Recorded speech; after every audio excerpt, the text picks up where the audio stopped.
हीरा music present गाय घाट। देखी भैया, एगो लड़की के ममहरे में एगो लड़का से प्यार हो गई बा।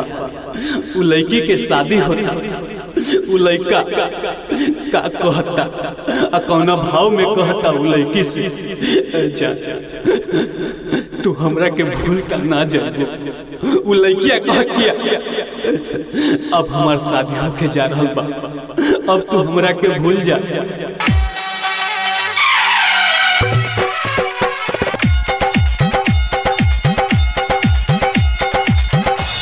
भूला न जइहा रानी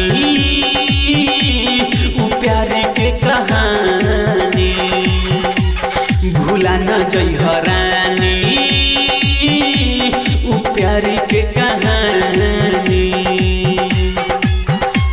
के हम पेशी तम देलु गहारा जखम जाके ममहर में काटता रुचानी। हाँ, भूला न जइहा रानी प्यारी के कहानी, भूला न जइहा रानी उ प्यार के कहानी। कभी हम के सितम दिलु गहरा जखम तू तम महर में काटता रुचानी। भूला न जइहा रानी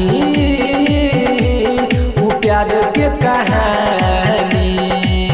हर हवा के झोंका ना होला, हर आदमी इंसान ना होला। अरे पत्थर तो हर मोड़ पर मिलेला, लेकिन हर पत्थर भगवान ना होला, भगवान ना होला, भगवान ना होला।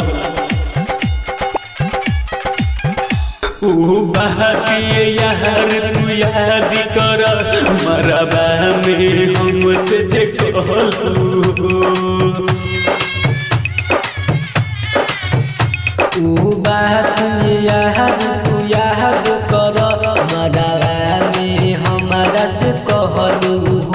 बन के पागल दीवानी तू सुन हमरे फेरा में रहलू।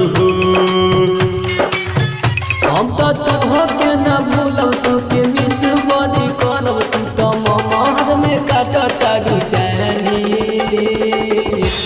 भूला न जइहा रानी उ प्यारी के कहानी, भूला न जइहा रानी उ प्यारी के कहानी।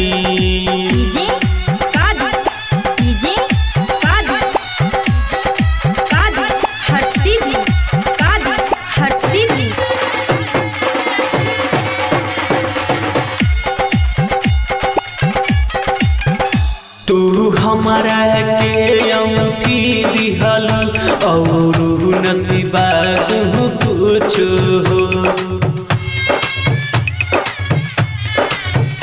तू हमारा के अंगूठी देहल बस अंगूठी सिवा ना कुछो हो। तू ना मिलबू तो हमर जाई खून के आंसू रोई हो। राजा राई टक्सिया से सनत जोई रोज बातू दीवाना का जानी।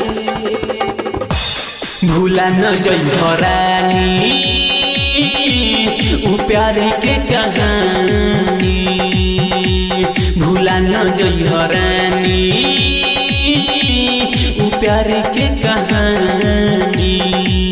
हीरा रिकॉर्डिंग स्टूडियो गाय घाट मुजफ्फरपुर।